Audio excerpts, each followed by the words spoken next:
Welcome to the Charbon Report. I'm Michael A. Charbon. Today's title, Reclaiming the American Dream. 77 million Americans voted for a change so consequential, it forced fundamental governmental, moral, and cultural realignment of America. Today, the U.S. economy and the stock market is booming. There's a rejuvenation of patriotism and respect as America reclaimed its military superiority and economic global leadership. All a result of a classic dealmaker's expertise.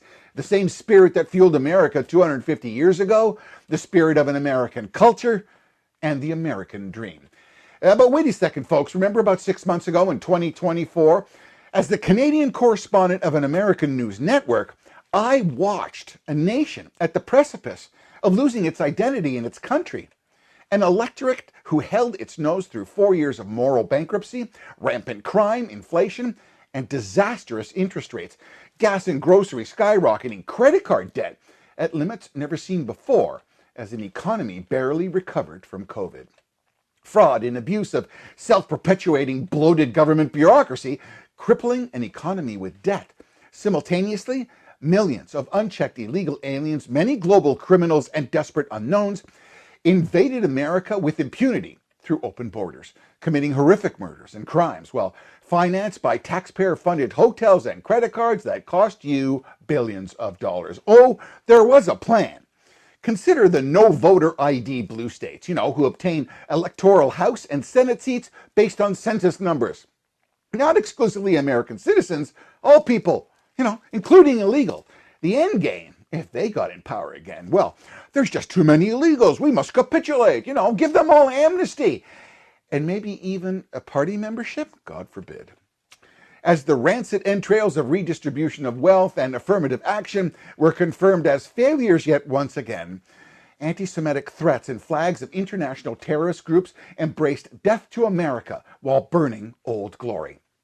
Disturbing images that some universities tolerated and the world witnessed. A government who condoned the insult to female sports championship records corrupted by biological men competing in women's sports. Gender vigilantes who forcibly redefined gender, destroying time-honored beliefs and endorsing gender reassignment surgery on youth. Where the world's strongest, most advanced military was humiliated, eviscerated of its warrior ethos, and new volunteers signing up, for that matter, with images of high-heeled, stocking-wearing men pretending to be women in U.S. military-issued dresses. As racial radical elites then demanded diversity, equity, and inclusion, the DEI excuse for employment reparations, where reverse discriminatory hiring policies were based on skin color. All that as the harbingers of truth, American television networks and cable news. Well, they failed their fiduciary promise.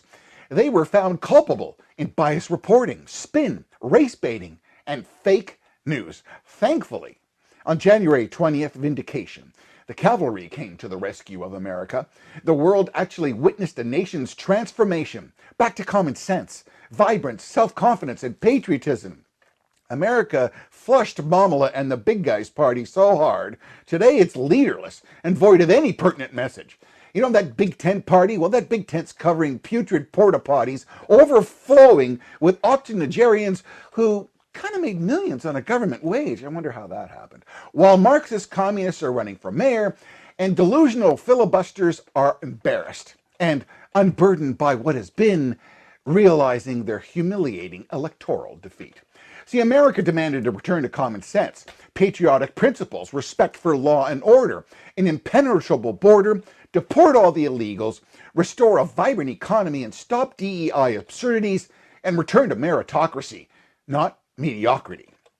A movement that crossed racial lines. Imagine blacks, Mexicans, Asians, and many, many other American citizens realized they'd been played and demanded political surgery to save their country. See, it's kitchen table economics where families fight inflation and work for their American dream. So with no tax on tips and overtime and old age pension, there's a renewed chance. Then stimulate foreign plant construction, reshore manufacturing, and negotiate deals for billions in investment. Imagine farms that nourish America can now be handed down to the next generation who want to still farm to keep the family farm in the family to feed America. Internationally, peace through strength saw decisive, overwhelming military superiority, eliminating terrorists, crippling international shipping lanes, and then sending stealth bunker busters to obliterate an imminent global nuclear threat. And imagine, today, volunteer enlistment in the services is the highest as ever. A demand to stop anti-Semitism, hold universities accountable, and question foreign visa terrorist vigilantes. I mean, defund taxpayer-funded media organizations. As massive viewer distrust abandoned, they left legacy network and media news.